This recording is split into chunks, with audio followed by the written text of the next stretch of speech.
The pandemic shut down Arizona's giant share of the sports industry. It also closed casinos that are economic engines for Native American tribes. The new frontier in gaming is state-sanctioned sports betting and daily fantasy contests. Most of the money is online. So how many sports gamblers would still go to a tribal casino if they could just wager with their phone?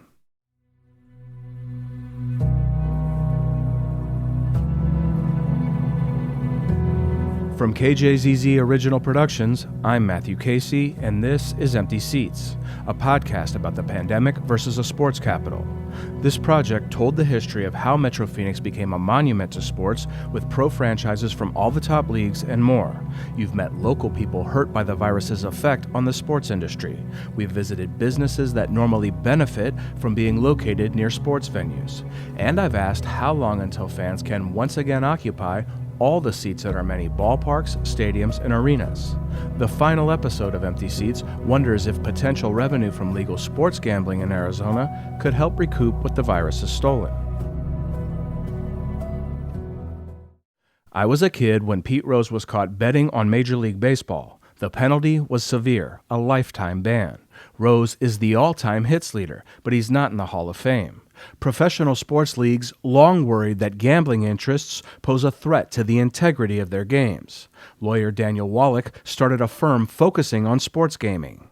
Because the one unique attribute of these contests is that we don't know what the final score is going to be. It's not scripted like professional wrestling or daytime soap operas. Daniel is also a law professor and analyst for the sports news website, The Athletic. Pro leagues were major backers of a federal law that quarantined sports betting to Nevada and a few other states. Daniel explains New Jersey made a federalism challenge to it and won at the Supreme Court in 2018.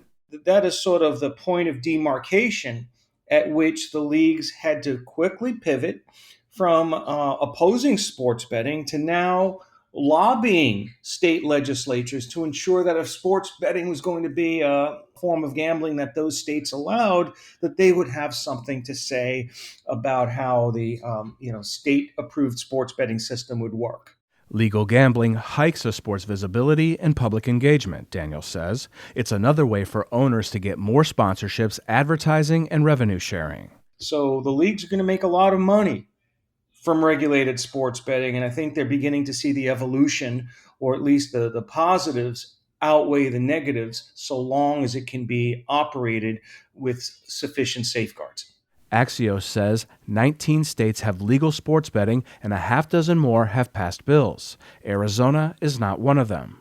Daniel says if he were the owner of one of the Metro Phoenix teams, he'd urge state officials to legalize, plus allow mobile betting on phones and at his team's venue. I want to be able to put my facility into use 365 days a year, 16, 18 hours a day, because on days that the team isn't playing at home, you could have a fully operational sportsbook at your site. Tribes in Arizona have near total control of gaming at their more than 24 casinos. Negotiations with the governor's office on compacts that empower the tribe's control have been going on for years. I reached out to the Gila River, Salt River Pima Maricopa, and Tohono O'odham nations to talk about the prospect of sports betting. I chose them because they have sponsorship and naming rights deals with local teams, their own spring training venue, and a casino very close to one of the local sports shrines. No tribe said yes. If they have exclusivity within Arizona and they could participate both mobily and retail, that would be a game changer for the tribes economically, because if you see the numbers coming out of New Jersey, the handle annually is in the billions. In gaming, the word handle means the total amount of money that is bet. So what Daniel is saying is that people in New Jersey wager a lot on sports. But Jersey allows brick-and-mortar sports books and lets people bet on their phones. Mobile betting could slash casino traffic in Arizona. So if the tribes depend upon a significant level of visitation to their tribal properties, there's the risk that if they're not the ones controlling it, but others control it, they're going to lose significant walk-up business. Imagine for a moment that new gaming compacts give tribes control of mobile sports betting.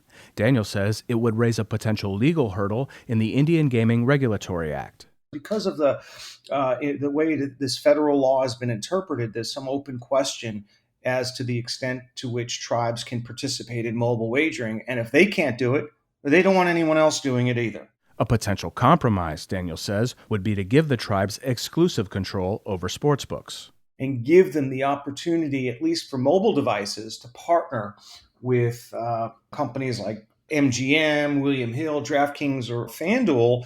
Those kinds of opportunities of being able to have an internet partner would raise the revenues for the tribes substantially. Britannica Encyclopedia says a part owner of the NFL team now named the Las Vegas Raiders created the first fantasy football league in 1962. Nearly 46 million Americans played some kind of fantasy game in 2018, and for most, it was football, says the Fantasy Sports Gaming Association. Chair Stacy Stern manages a half dozen fantasy pigskin teams right now. And what other fantasy sports do you play? Baseball mostly. I am terrible at NBA. Although I love watching the NBA, and the Bubble Suns were so much fun this year. But I need to get better at fantasy basketball, and then I love fantasy golf and fantasy college football. Stacy grew up here, went to ASU, and then moved away. When she came home, a friend urged her to apply for a job that had a connection to her fandom. And by the way, there were not many women in fantasy sports. Still not a lot of women in fantasy sports. It's getting better. But I really saw an opportunity for myself as a female sports fan to carve out a niche for myself, but also try to find more women and be more welcoming to women in the space. She spent almost 20 years in the industry. The group Stacy chairs says fantasy sports are games of skill, and that makes them different from betting. Stacy says she's never even made a traditional sports wager, like picking the Cardinals to beat the Bills next weekend. And I love fantasy sports maybe more than almost anybody I know. I think the reason is I love the competition. I love proving that I am smarter and that I am better. And especially as a woman, I love playing against men, and it's that cerebral sort of competition. The year before the Supreme Court ruling that gave states the option to legalize sports betting, Stacy became the government affairs director for FanDuel. The popularity of fantasy sports was skyrocketing in North America, and Stacy's skill set has helped open a new frontier for the gambling industry. FanDuel offers traditional gaming and paid daily fantasy sports, but not in Arizona. And this is different from when you play with your friends and there's a pot and then the winner takes the entire pot, right? She explains FanDuel charges a roughly 10% administrative fee. So do other companies. And that is considered gambling. And so that's why we don't offer our products here, because that's that legal gray area where this is an any chance state, and it's a little bit of chance when you're putting together that roster. And because daily fantasy sports are considered gambling in Arizona, it would be a violation of state gaming compacts for a company like FanDuel to operate here. I imagine that the tribes would love to be able to find a way to generate more revenue in a meaningful way, and sports wagering is just one of those pieces. I think the state is looking for an opportunity to do that as well, and so this is just one of those pieces. And I think they're probably all looking at modernizing the gaming compacts. These are 20-year-old compacts. Stacy believes that talks between the tribes and the governor's office are ongoing. But there was more momentum before the pandemic, and election year stakes eclipsed everything. What happens if a new deal doesn't have sports betting? I would be flabbergasted if the tribes and the state did not find a way to introduce sports wagering into Arizona in the next couple of years. Governor Doug Ducey called the Supreme Court decision positive. He told Capital Media Services that it gave the state options that could benefit the general fund. Sports mega events and tourism are just a couple reasons why Stacy thinks Arizona is an attractive market. That, to me, makes this state a real gem because of the growth and because of the teams that are already here, and this sort of sports is part of the fabric of this state. In a perfect world, what does legalized sports gambling look like in Arizona for FanDuel? Oh, wow. So I think what it looks like is you'll have multiple sports books across the state, physical retail locations where people will go and gather and watch games and place wagers on games. But the biggest piece, I think, will be that mobile sports betting piece that the FanDuel, the DraftKings, the William Hills of the world can offer, because people we're seeing across the country want to be able to do it from their home or maybe in a sports bar or a pub or a tavern with their friends. What Stacy's describing would mean that tribes do not get exclusive control over sports betting under new gaming compacts, a major change from the status quo. The tribes should certainly be a big part of whatever happens in Arizona, and I think it's really set up for them to make decisions on how they want to best help set up sports wagering. But yes, companies like FanDuel and DraftKings, who are really the largest mobile and online sportsbook providers, should be part of the market because that's where the bets are coming in. Stacy argues that Arizona leaders should want those big companies here to help draw sports gamblers who bet illegally out of the shadows. They must be convinced to leave the black market for the state to get the most out of allowing sports betting. Because people know the brands and they trust the brands. And that's a really big piece of moving people from an unregulated offshore market into a legal regulated market. Brand recognition. Same-day bets and gambling on events already in progress are big growth areas, Stacy says. What event here would be best suited for this? I mean, I think locally it would be the Waste Management Phoenix Open. I could definitely see people out on the course, especially those in-tournament bets, right? Legal sports betting could even be viewed as a kind of insurance to maintain this sports capital that's home to 7 pro teams. Las Vegas seems to want the same thing. They've made a move in sports lately, right? Mm-hmm. They got the Golden Knights. They got the Raiders. Yeah. Maybe in the market for a Major League Baseball team. They might be. Not the Diamondbacks. They better not come try to take the Diamondbacks. Well, I mean, are they potentially more attractive than Arizona right now, since I can go watch the Diamondbacks in Vegas and make a bet on them? And if I were down at Chase Field, not so? That's a great question. I wonder how much of that goes into the discussions that might be had with the local tribal authorities and the state. I have to imagine that local gaming people and the governor's office look at Vegas and say, why are we continuing to bleed money into Nevada?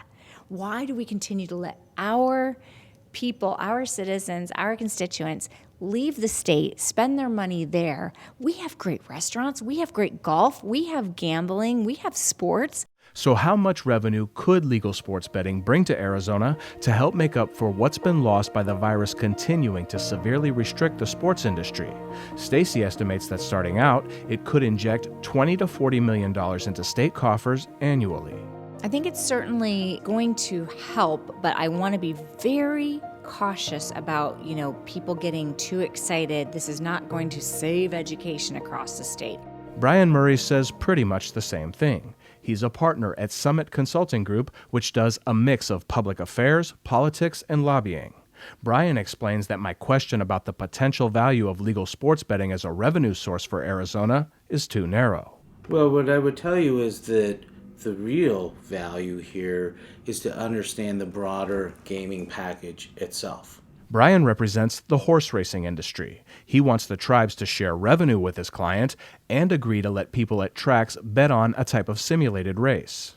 Sportsbooks could be a way for tribes to increase how much time a customer spends at a casino, he says. And so it's a multiplier effect. I don't think there's a lot of money, per se, in sportsbook. I view it in that realm. Now, the question, I think, really becomes, the future of gambling is on your phone. Is the governor's office working to renegotiate the gaming pact right now? And can you tell me anything about how that process is going or where we are in that process? We believe that they are. We've had very positive meetings at the governor's office. We've met with, I think, 22 of all 22 tribes.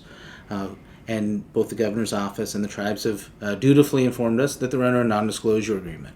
A draft of a new deal between the state and tribes could come as soon as the 2021 legislative session, Brian thinks. State officials said tribal gaming contributions from July 2018 through June 2019 hit a record $111.3 million. Brian says it could be way more. I think you could go up to easily $400 million in a state tribal revenue share.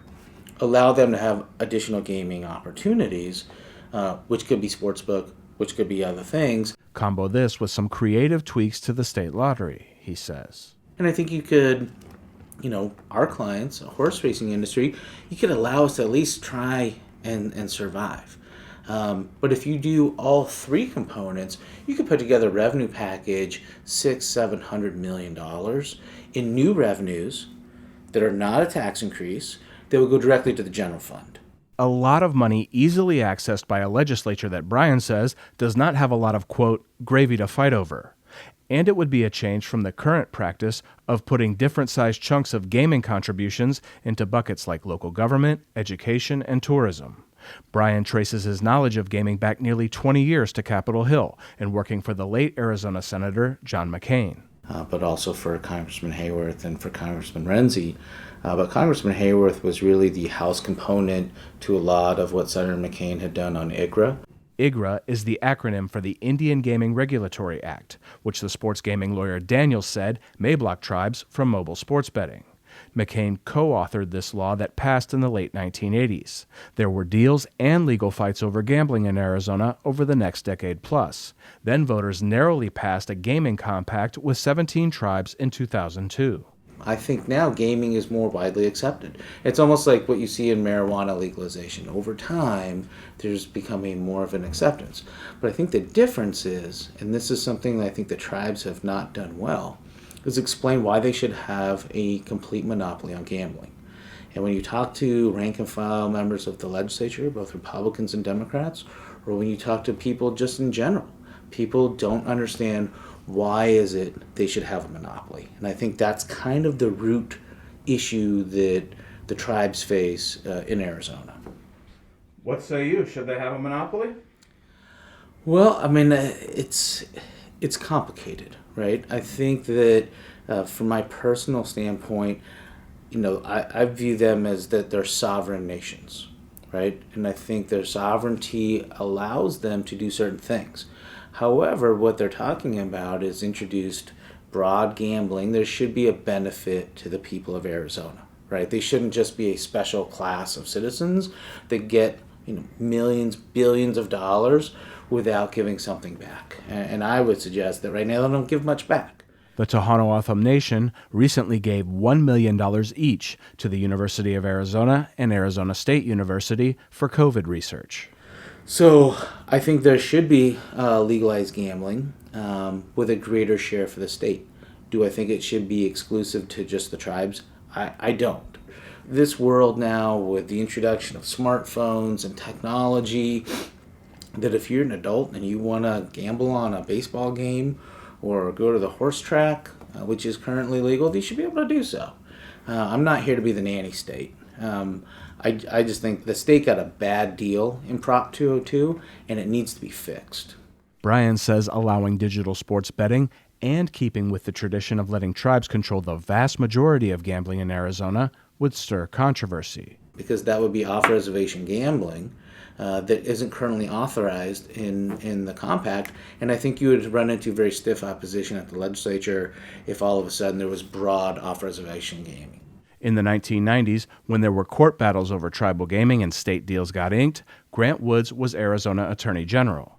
Some people wanted gaming everywhere, some people wanted it nowhere, and then this idea, let's have it just on the reservations, to me made total sense, because it was a way for us to help the tribes, but not have it be like Nevada, where you go to the grocery store and you got a slot machine there, What if the owner of a local team wants to put a sports book in their venue? I don't have any problem with saying no to everyone except the tribes on gaming, period.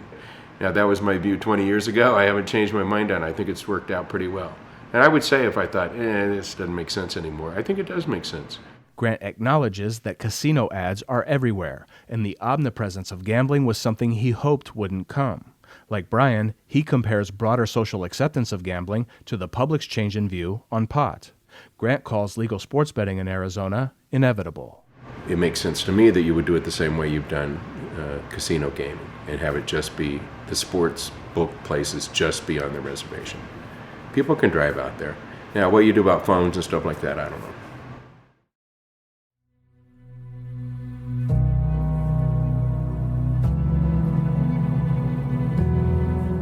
Thanks for listening to Empty Seats. It was reported, written, and produced by me, Matthew Casey. My editor is Michel Marisco. The logo is by Ambar Favela. Special thanks to Tiara Vian, the KJZZ web team, and to General Manager John Hoban. Empty Seats is dedicated to the memory of mi gran amigo Mauro. Por él aprendí el español and how to play fantasy football. We went to the last Cardinals game held at Sun Devil Stadium on Christmas Eve in 2005. Man, I wish we could relive that day. For KJZZ Original Productions, I'm Matthew Casey.